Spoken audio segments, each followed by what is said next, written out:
Hello,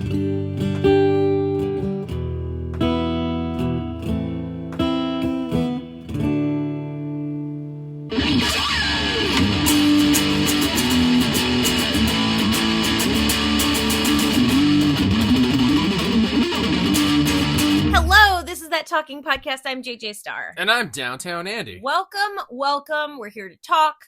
We're here to bring some civil discourse to an otherwise discordant world. Andy, how are you? I'm full of fries and mustard and all sorts of good stuff. Bodes very nicely for those of us who have to share a bed with you tonight. Listen. I've heard some rumblings under your side of the covers in early hours of the morning. I have IBS. Don't pick on me. Well, don't pick on me. I'm your husband. I'm taking the dog, dumbass. We've been watching a lot of Two Broke Girls lately, so we've been getting our full Jennifer Coolidge on. Hell yeah. And before we get into it, right? Rules?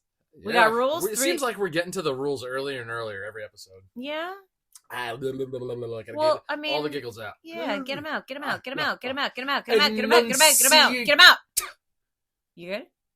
I think I got all the giggles and all the gas and all the Coolidge out. All right, the rules then. We have 3 rules, 3 simple rules for the sake of civility. I had to think about that in order to get it out. On. We're on episode what? We're closing in on a full year here. I know. Wild. But yes, 3 rules. No judgment, nothing personal, and do not be a dick. That goes double for you. Douglas. This is the best. Yeah. The boy gave me a plush possum for my birthday. Oh. It's got a tag on its ass that says Douglas. Obviously, its name is Douglas. There are just some things that just scream you when and a plush possum is definitely screaming me. Wait till you see what else we got. I'm very excited. My birthday is in less than 2 weeks. Like your main gift, you're going to go, "Aw, that's so sweet." And then the other thing I found today, you will die laughing. Yeah? We're going to have to come back for that Am I going to hurt my knee? Yes. Oh, shit. Yes. Oh, like I saw this and immediately thought of you, and it's not big, it's not extravagant, but you will laugh at this for years to come. Well, I find that very intriguing, and I look forward to the You're already laughing. See, it's gifts like this that really make me look forward to the occasion. Yeah. Even like it's your birthday that's coming up, and I just can't wait to give it to you now.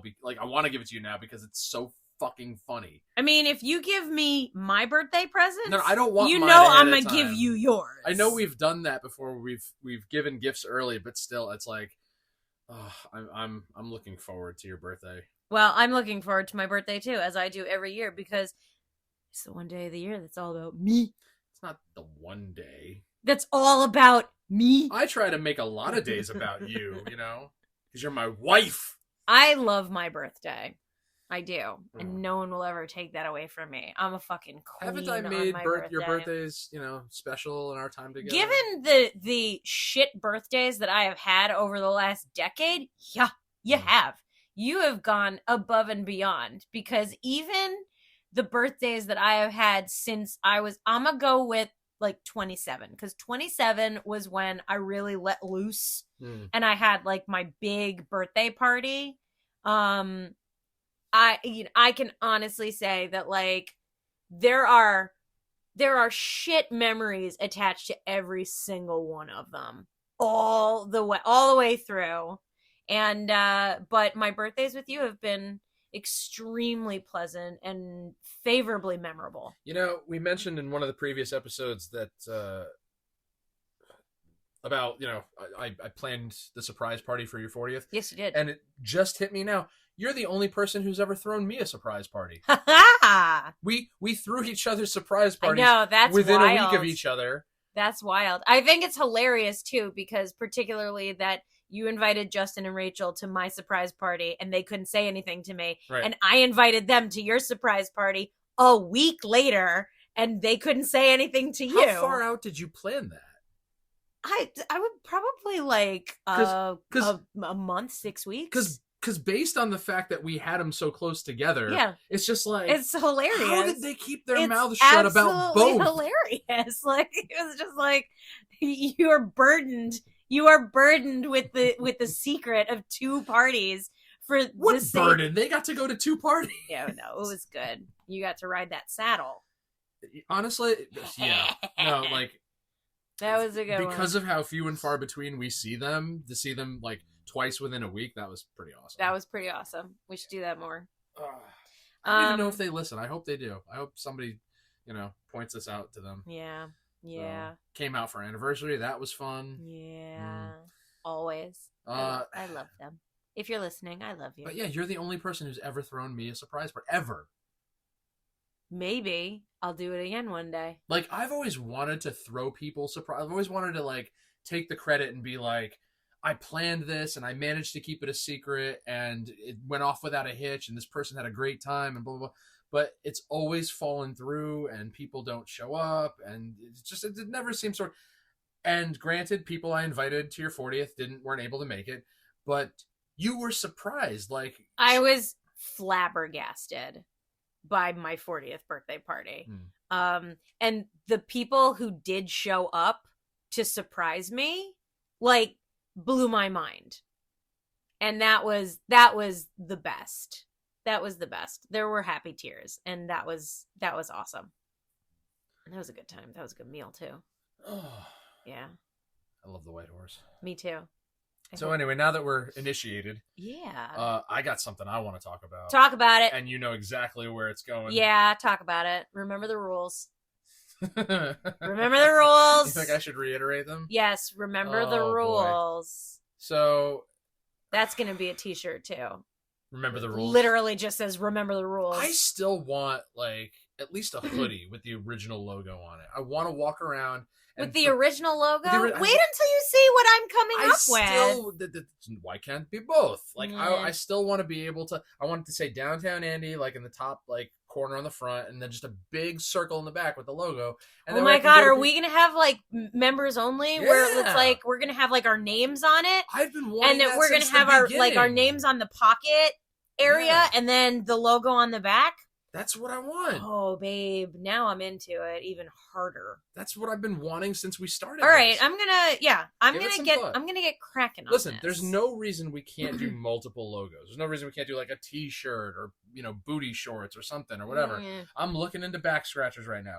Anyway, here's the topic.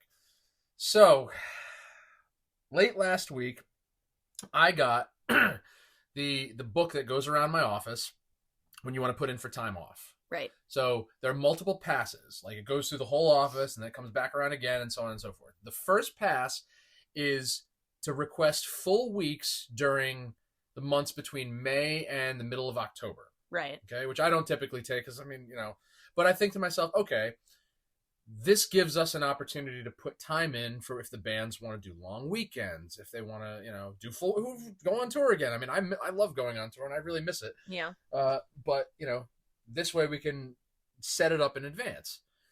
So I messaged both group chats. And somebody had said, let's at least plan for Rat's Nest again. Rat's Nest is at the Blackthorn Resort in upstate New York. Yep. We've done it, a whole bunch of times. I obviously couldn't go this past year because we both had COVID. But to my knowledge, it went off without a hitch. Because nobody had said anything to me about what happened this past summer until yesterday. I'd also like to just interject one thing. Maybe there are bits and bobs that I am missing from this story, but you say that something happened as if there were incident. So let's go based off the information that we currently know. Okay? Do I have all the information you do? No. Okay. But I'm going to give it now. Okay. So, because the conversation that took place amongst one band was, let's do it in person. I'm like, no, I want to do it now because I want to know what went down. The fact that it happened in August and we're now in January and I'm just hearing about this. Yeah. Because I've never had any problems at this place.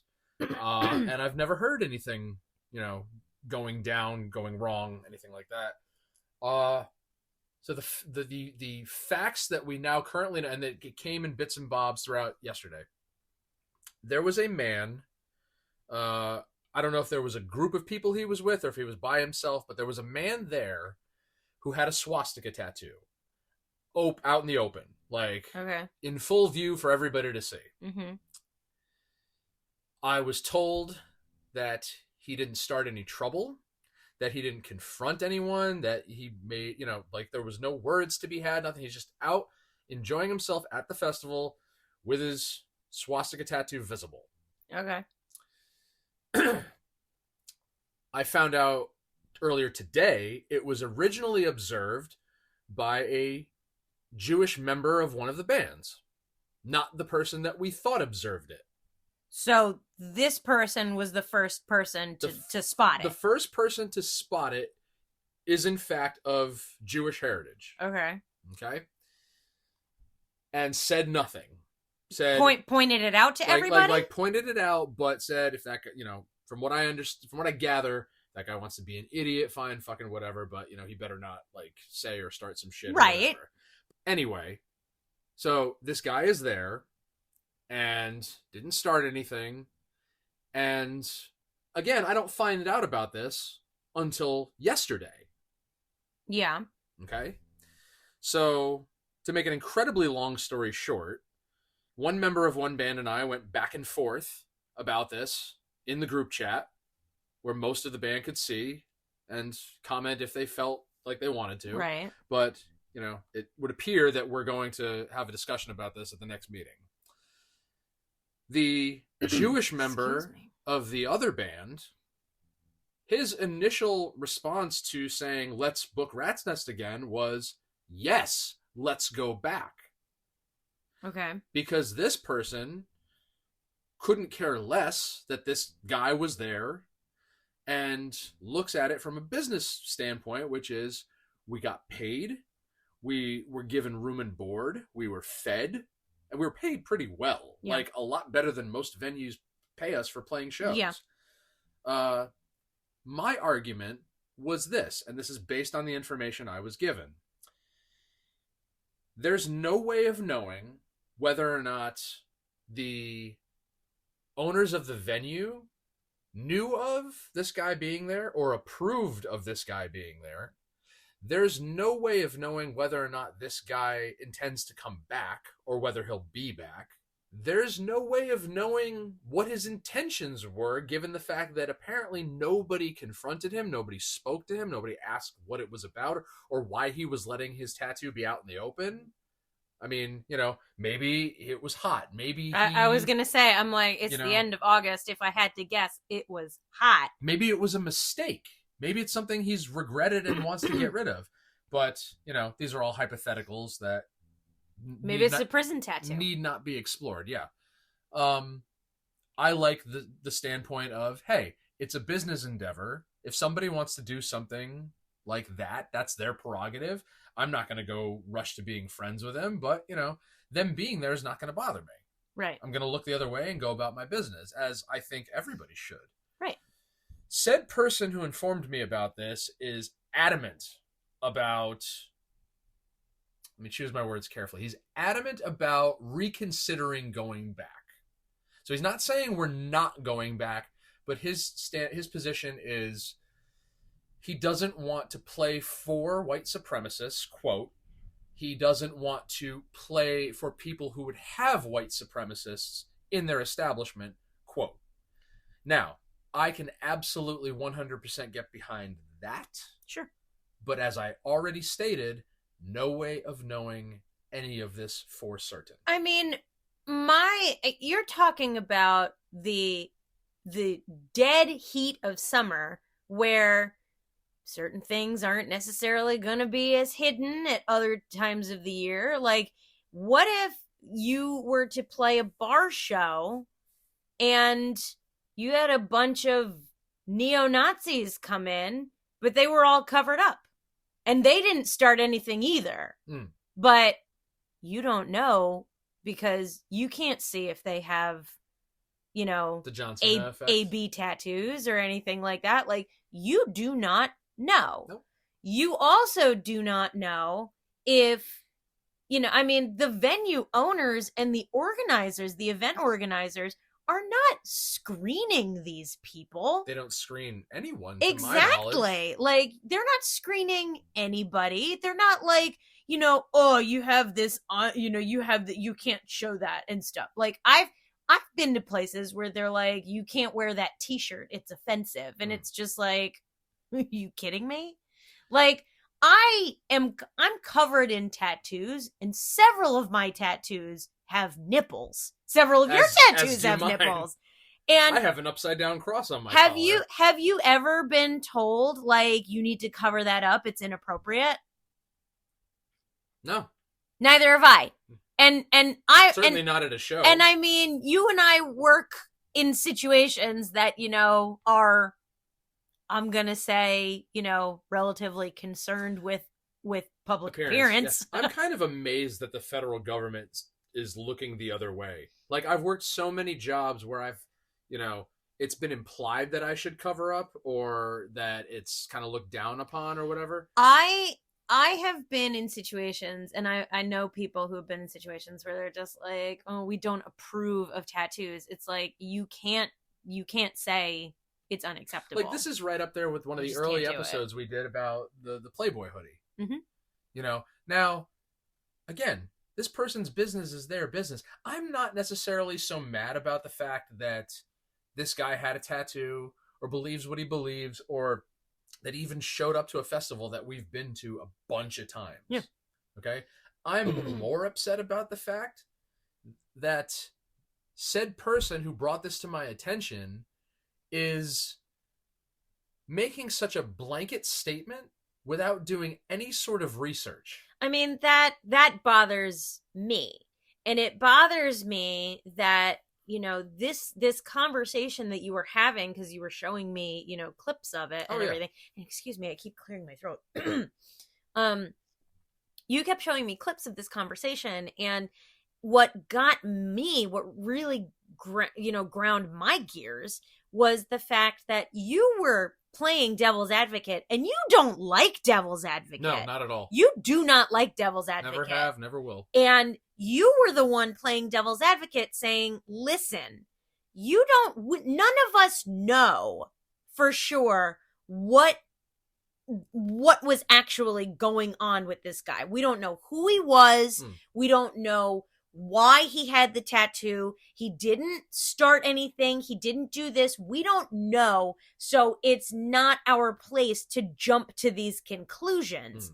And you have these people basically telling you to sit on it, because, there's no other reason. There's no reason why anyone would have this and everything. For the sake of clarity, he did say several times he wanted it discussed in the room, in person, with the whole band present. And I can respect that, but at the same time, I also kind of have a fairly certain idea of how everyone's opinion is going to go. Like, I get it. None of us like white supremacy. None of us approve of neo-Nazis. It's not cool to us. Okay? We don't abide by that. And we don't approve of anyone who engages in it. We certainly don't associate with them. But again, you're basically telling us now that you're turning down guaranteed money, guaranteed exposure, guaranteed performances, because these people obviously want us back. I built up a fairly decent rapport with the guy who took over setting up the show. Yeah. And I had to jump through hoops to get him to put both bands on, because I wanted both bands to have, a chance to do their thing. And there was nothing in it for me because I didn't get to go. I just wanted everybody to have a good time, and, to my understanding, they did, until, again, this happened in August and it's January, and I'm finding this out now, all because I said, hey, I have time off to play with, let's plan stuff now. And in the midst of this conversation, all I could think was, what's next?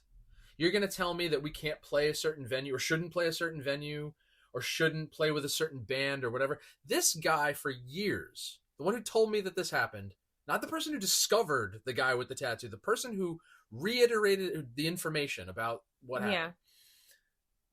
has always had a problem with people who exercise their Second Amendment. He doesn't like the idea of people carrying guns for safety, protection, whatever. He just doesn't like it. He thinks people shouldn't be able to have that freedom. Okay. Because it makes him uncomfortable. Makes him uncomfortable. Totally within his right to feel that way. Sure. Still plays in a band with me, knowing I carry 10, 12 years later. I understand and I can appreciate not wanting to be put in a situation that makes you uncomfortable. I can absolutely appreciate that. We just went through one tonight.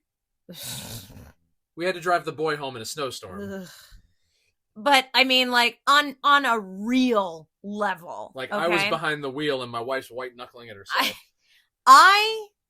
I used to work festival merch, all right, music festivals. You've probably dealt with tons of these people. I can tell you right now, okay, the worst experience of my entire career, okay, for the years that I did this, the worst experience that I have had was at the first Rolling Loud hip hop festival in Miami, where we had active shootings. Really? Oh yeah, we had active shootings. We had storm emergencies, evacuations, and everything. Lax security, to say the least. Don't get me started on that. I'm not even kidding you. When they evacuated, the first people to go was security.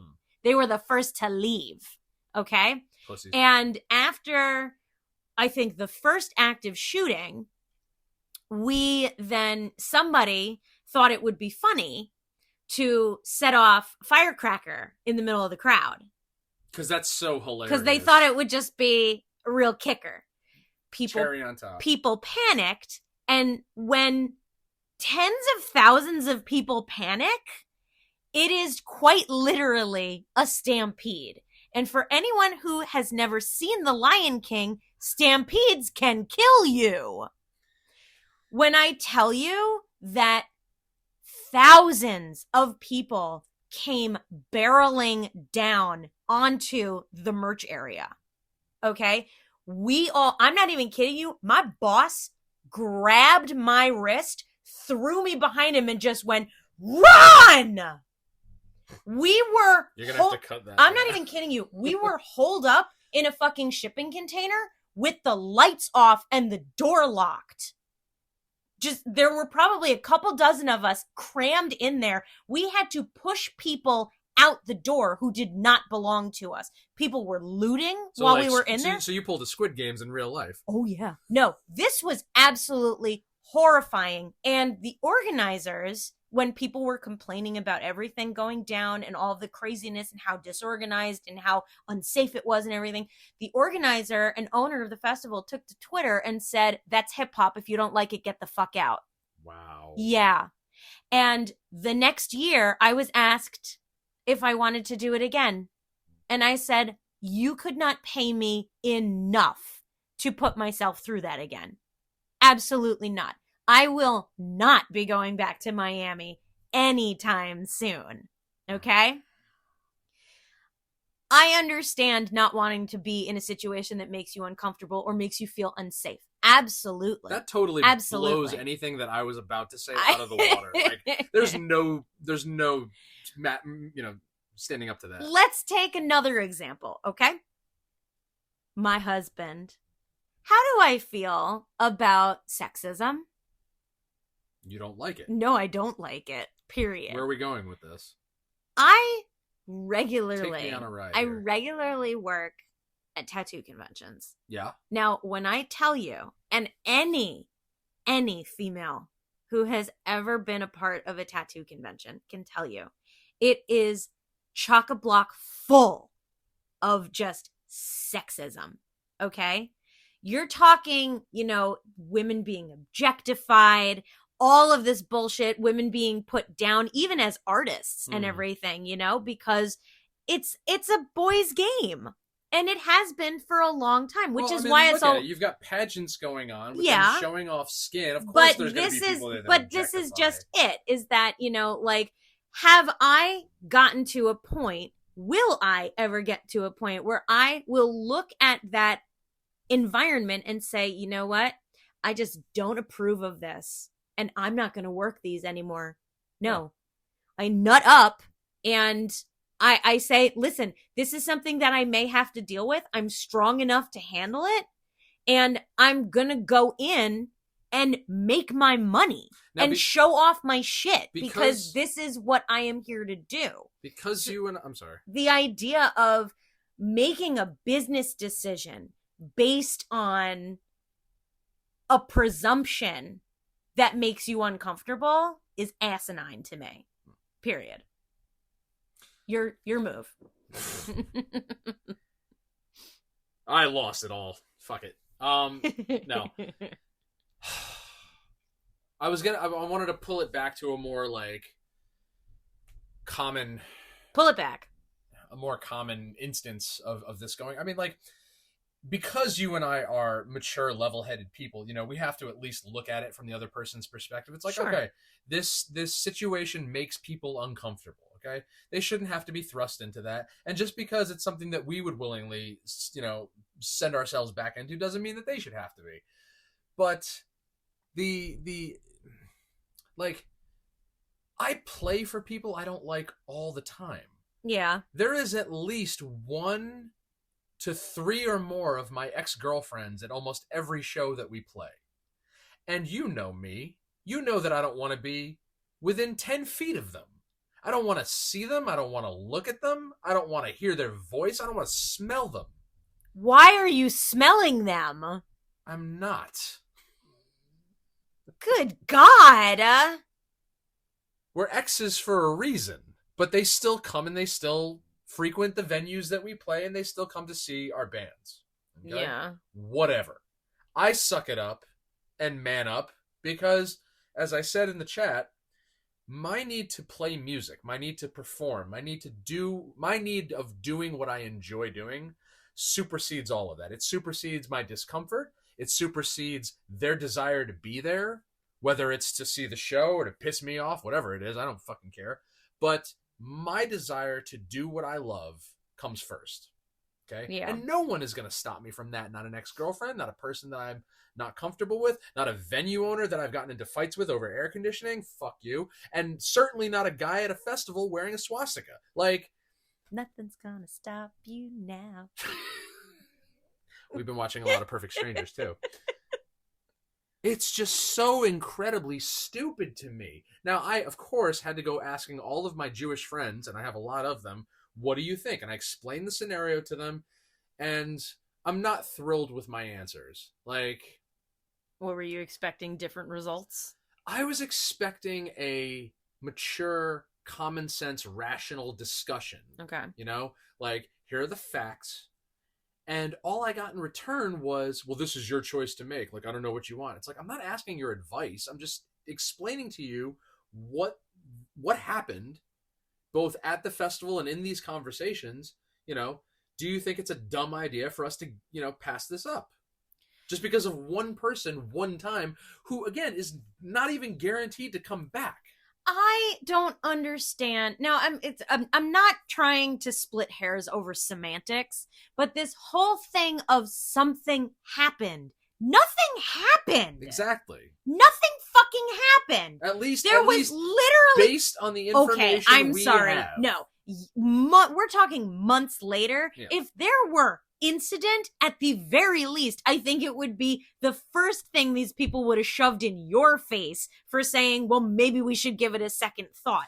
I would think that almost immediately these people would have said, okay, after that bullshit, we're not doing this again. Now, this same That's person, what I did in Miami. This same fucking person told me that after our first time playing Beer Axe in New Haven, that we should go back and give it a second chance. I go, the first time was a shit show. It was a complete shit show because we got there in the middle of the afternoon expecting to go on at like 7:30, and then they told us we're not going on until after 11. Yeah. At which point there was basically nobody there watching us. Not to mention the fact that it was in a secluded part of New Haven where we had no friends to call or come out. Like, nobody's coming out here, not to mention the fact that this place doesn't even have its own built-in crowd, and you've got touring bands having, local openers for people that they don't even know, and it's just like, okay, once they're done, everybody's gone. It's like, you don't put the local guys last, you put them first, because people are coming for the headliners, they're staying for the show. I didn't go to that show. Thank God. So anyway, we played that to an empty room, but wanted to give it. I said, no, I don't want to drive that distance. I don't want to play in that room. I don't want to have to deal with that lousy sound. I don't want to play. I just don't. It doesn't make sense to me. Now, mind you, at this point, we now have the addition of a fifth member. We've gotten new. I use the phrase "new material" loosely, and they're like, let's give it a second chance. We get there. They've built a stage now. Okay. Could barely fit 5. At least the last time we were on the floor. There's plenty of room to move around. Yeah. But now we have a stage. We've got to try and fit a drum kit and 4 amps and 5 people up there. And once again, end up going on late at night. There's nobody there. It's freezing both inside and outside the building. And the sound was god awful.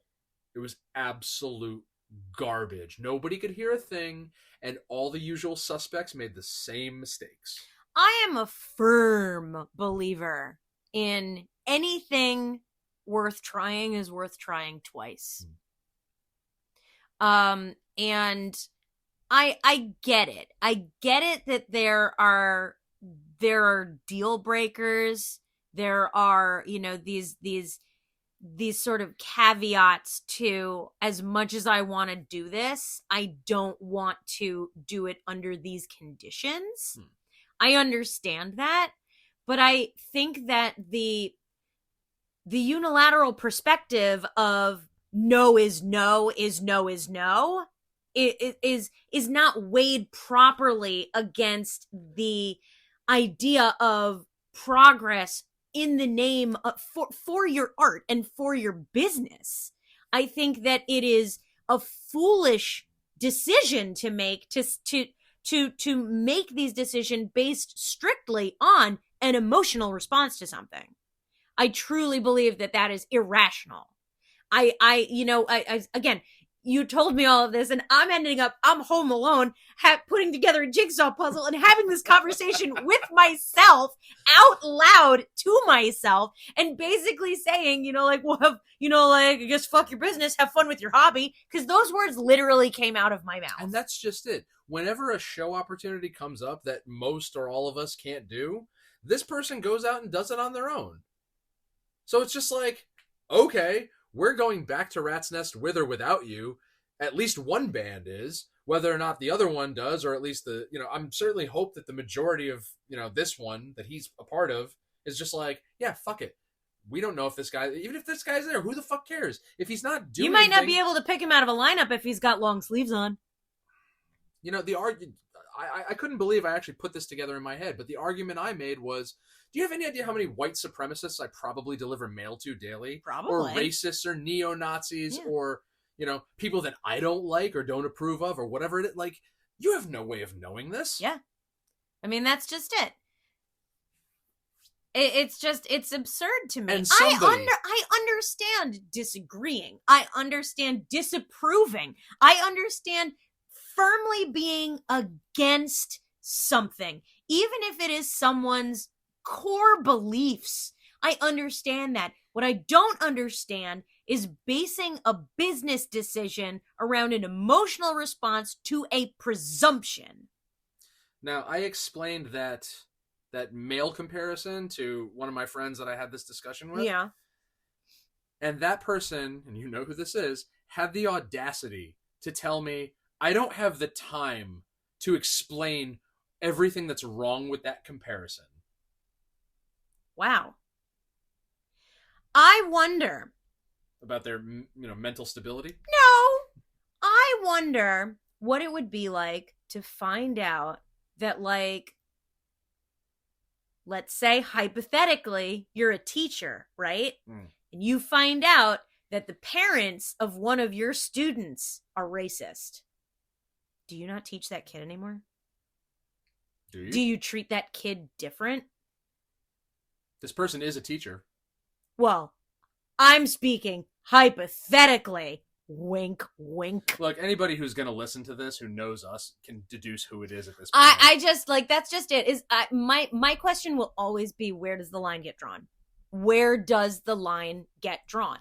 Because you keep pushing this bar, either pushing it away or pulling it closer to you, and you can't say that your boundaries are firm, because you can't explain that you can't make every situation subjective. Like, people I've discussed this with have been like, it's worrisome that, you're getting so into this and everything. It's like, this is not an isolated incident, okay? And I'm not even talking about the guy having the tattoo being seen. I'm talking about conversations with this person. Yeah. This person who likes to play devil's advocate himself, who likes to push my buttons and getting a rise out of me because he knows he can. And it's just like you have no idea.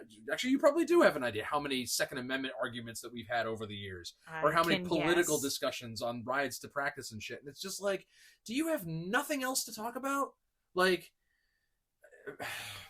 the logic or lack thereof is what frustrates me.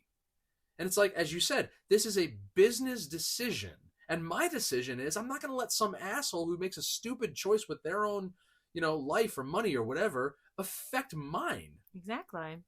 I mean, that's just it. And that, to me, is the stronger perspective. It's the stronger it's the stronger ideology to me in this. I don't think ideology is the right word, but you know what I'm getting at.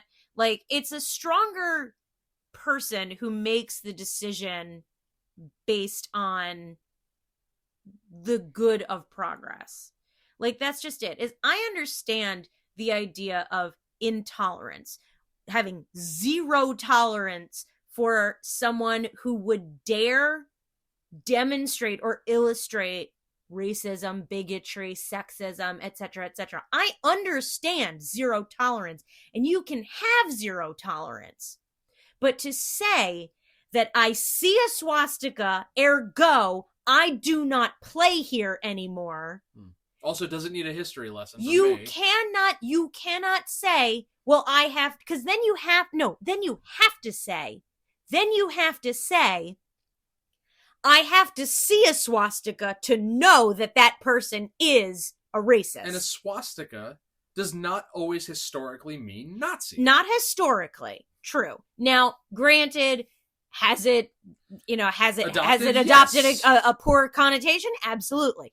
But that's just it. Is that to say, well, I see a swastika, so I know what this guy is all about, and because he's here, I will not come back. Like, for example, if you go talk to Brenton Vaughn, he's probably lost count of the amount of satanic tattoos that he's covered up over the years for people who've regretted getting stupid shit.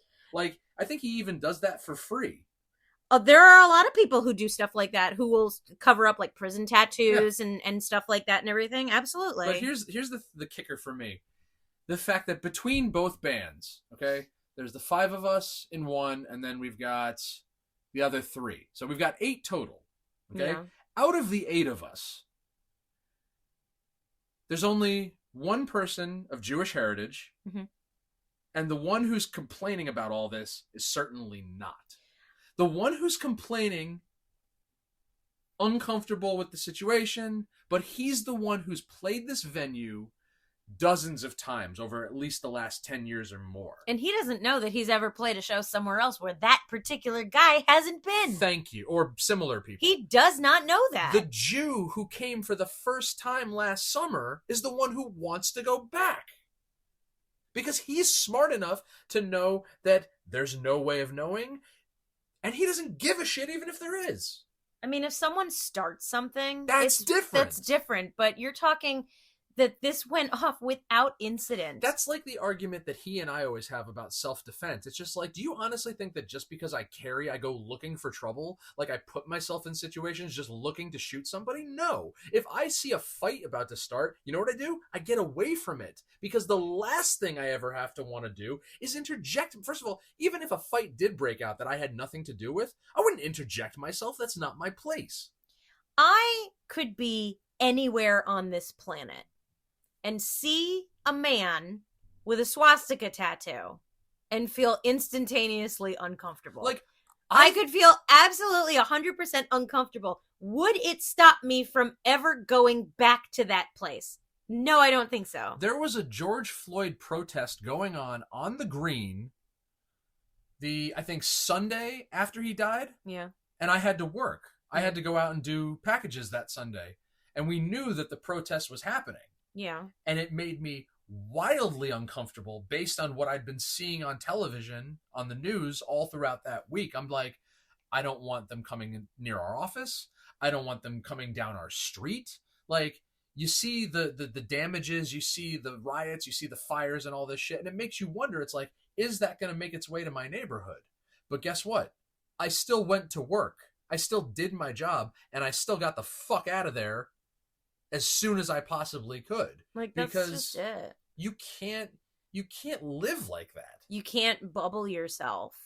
I mean, what kind of a life is that? A very sad one to me. I mean, and it's additionally, it's moreover presumptuous to say that it, you know, to be indignant on the behalf of somebody. Like, if it makes you uncomfortable, it makes sense. Fine. No one will take that away from you. You can feel as uncomfortable as you want, and you can say, I don't like it. I don't like being here. But that doesn't mean that you don't go back. That doesn't mean that you don't continue to live. That also doesn't mean that you now look around to see who else might be like that. Not to get off topic, but like, do you think that this is a symptom of something greater? Like what? Do you think that, like, I don't know, it's like heightened paranoia based on the climate of, you know, society over the last like 8 years or so? I don't know if it's heightened paranoia. I think that to a degree, yes. I believe that a heightened sense of paranoia exists, as like, you know, like overall, this arching idea, this low key paranoia that sort of seeps into everybody at this point. Because we're experiencing like tribalism like we've never seen before. That's the thing, is I think the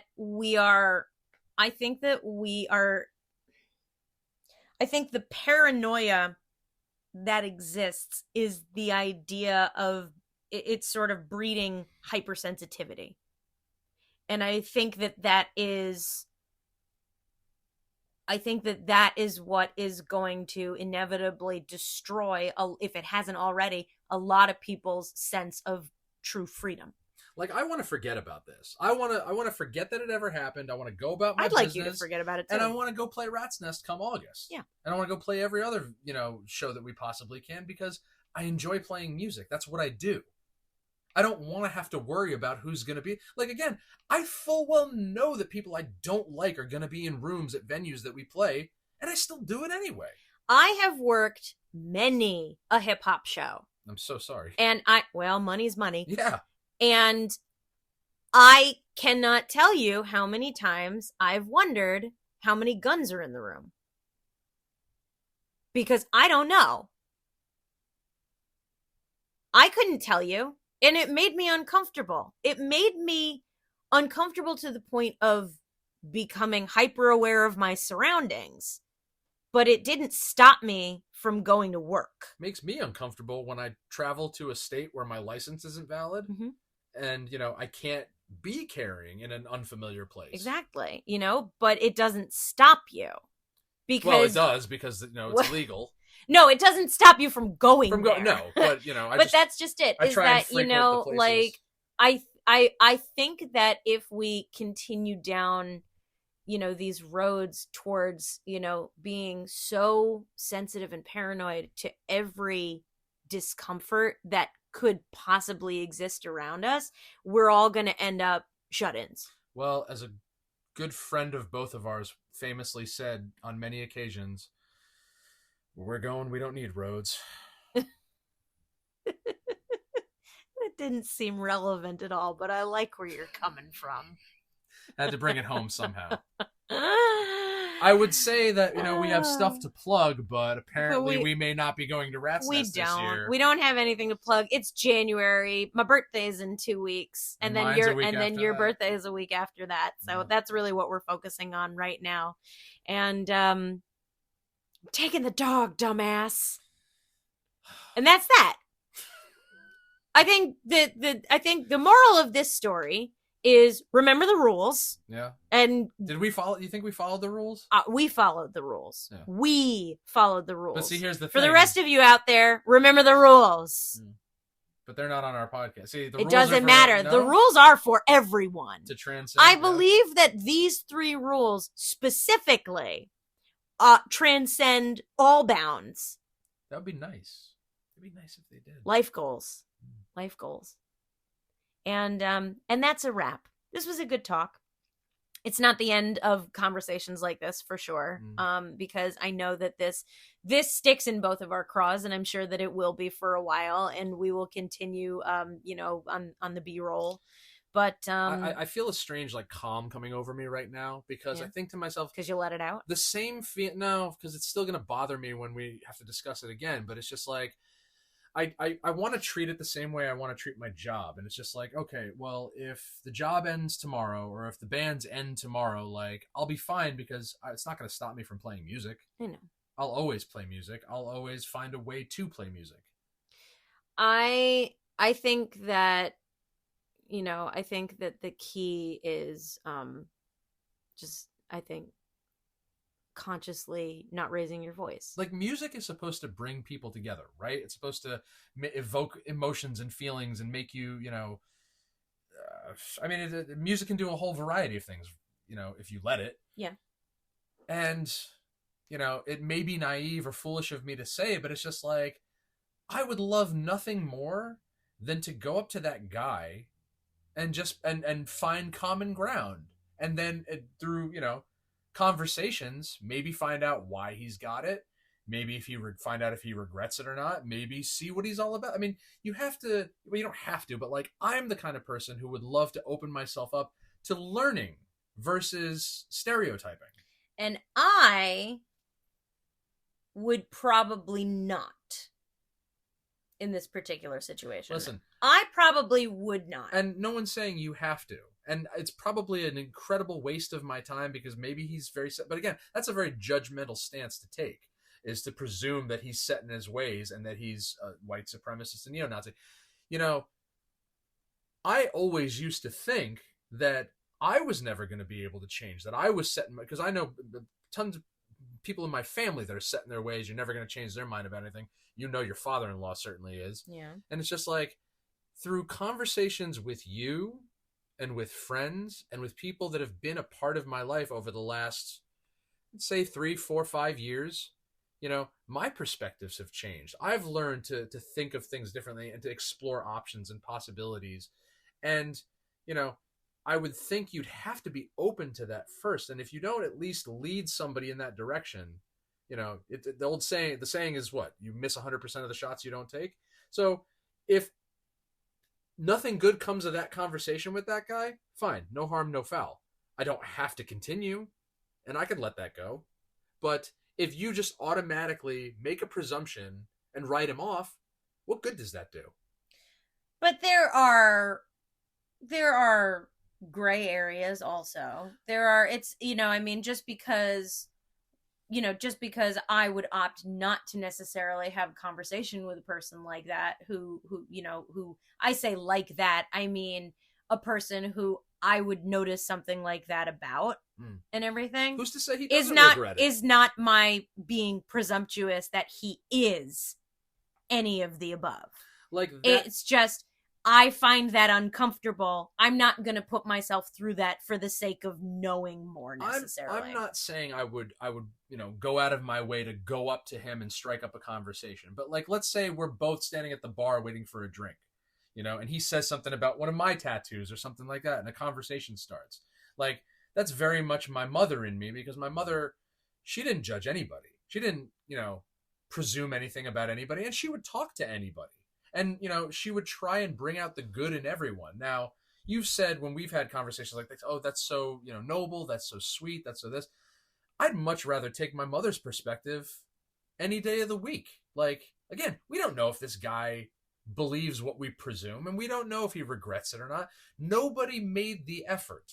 He could be listening right now. Could be. Nobody took the time to give a shit. Everyone's so afraid of what they think it is, or what they decided already that they want it to be.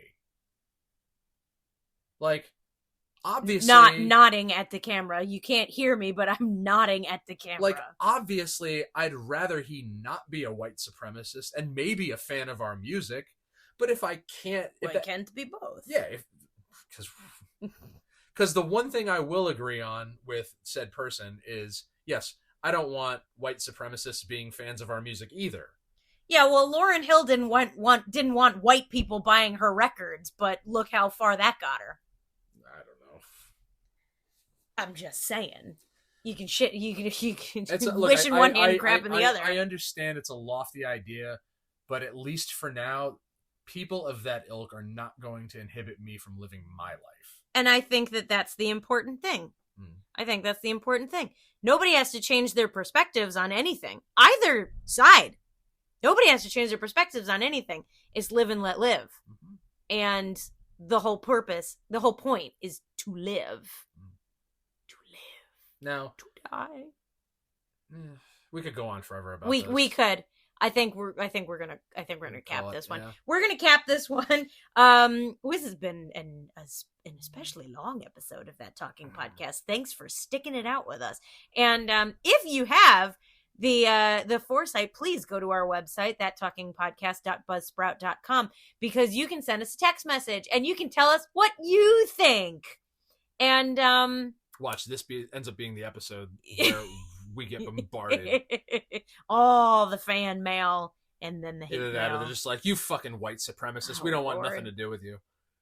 But yeah, and TikTok is still a thing, so you can find us on TikTok. It's a thing again. It's a thing again after the... Thank you, Mr. President. 7 hours that it was not there anymore. Whoo boy. But yeah, downtown_Andy, and it's JJ Star, and find all of our shit, and yeah.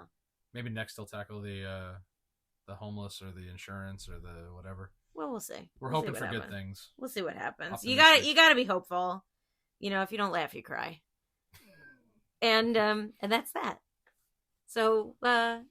Thank you out there in podcast land, and for the three of us at That Talking Podcast. She's out cold. She's asleep. I'm JJ Star. And I'm downtown. And we'll talk to you later.